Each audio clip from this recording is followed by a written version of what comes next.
Insurance वाली खबर बताने के लिए कि उसमें जीएसटी काउंसिल की तरफ से जनरल इंश्योरेंस कंपनीज को क्या राहत मिली है।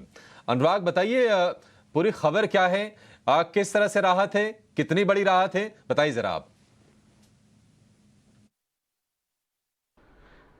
जीएसटी काउंसिल के द्वारा जनरल इंश्योरेंस कंपनियां और री इंश्योरेंस कंपनियों को बड़ी राहत दी गई है। सबसे बड़ा जो इशू था जनरल इंश्योरेंस कंपनियों के लिए को इंश्योरेंस प्रीमियम पर जीएसटी लगने का, जिससे जुड़े हुए इंश्योरेंस कंपनियों को हजारों करोड़ के नोटिसेज आ रहे थे। वहां पर काउंसिल ने क्लैरिफाई किया है कि को इंश्योरेंस प्रीमियम किसी भी तरह का जीएसटी अट्रैक्ट नहीं करेगा। दूसरा बड़ा इशू था री इंश्योरेंस कमीशन से जुड़ा हुआ। तो वहां पर जीएसटी काउंसिल के द्वारा कहा गया है कि इंश्योरेंस कंपनी और री इंश्योरेंस कंपनी के बीच में री इंश्योरेंस कमीशन है वो नो सप्लाई माना जाएगा, यानी यहां पर भी जीएसटी नहीं लगेगा।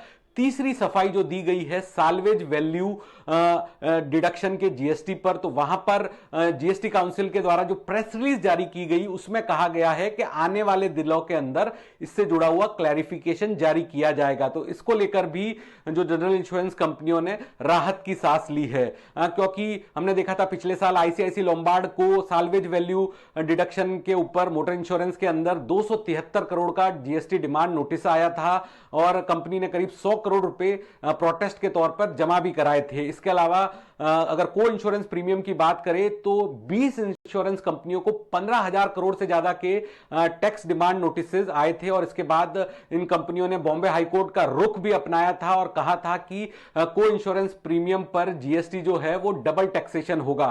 तो जो पुराने मामले हैं वहां पर भी जीएसटी काउंसिल के द्वारा सफाई दी गई है कि उनको मौजूदा स्थिति के हिसाब से निपटाया जाएगा। तो इंश्योरेंस सेक्टर के लिए, जनरल इंश्योरेंस इंडस्ट्री के लिए, री इंश्योरेंस कंपनियों के लिए जीएसटी काउंसिल ने बहुत बड़ी राहत दी है। जो तमाम मुद्दे पिछले कई सालों से जारी थे उन पर सफाई जारी करके।